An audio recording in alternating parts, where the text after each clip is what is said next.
এই বন্ধু এই কি রে চশমা কেন ছোট হয়ে গেল? কি এই হাই সোফা দিয়ে দাঁত কত আয় রে আল্লাহ হরছি কি দেহদি আমার এই তুই এরকম করে আমার সাথে এর দাম কত জানো? কয় টাকা দাম? এর দাম কত তুই জানো? কয় টাকা এর চশমা দাম? ওরে ব্যস্ত হয়ে দাম হবে তুই জানো? আমাকে দাদার টাকা এর ফালানো আছে।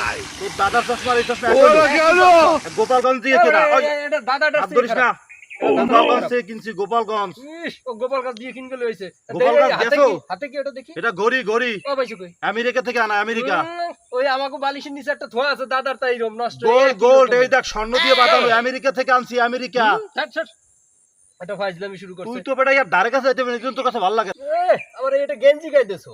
তুই যে গেঞ্জিটা আর দিলি এই গেঞ্জিটা আরন থেকে কেনা জানো? তুই এটা দেখছো এটা কি? এত ফুটপাত ব্যান দিয়ে কেনা বেটা এটাই বান্ধিয়ে কেন? এই কি ব্যানের কাছে 150 টাকা 1,500 টাকা 1,500 টাকা আরে 150 টাকা তুই টাকা পয়সা কই? আর টাকা পাইছিস জানো না তুই তো বেকার।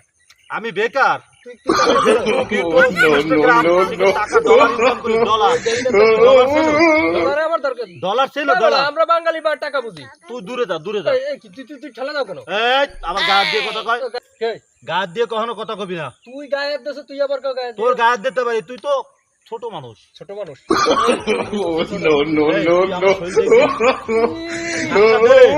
আমি এটা বারান্দা দিয়ে পারবি কয়েন্সি হইছে কয়েন্সি। এটা পানি পানি। এটা পানি না এটা একটা বিষয় আছে কি বিষয় আছে? এখানে কোনো ফরমালিন নাই এখানে ফরমালিন এ আছে তুই দেখছো? এটা কি জানো হিরো আলম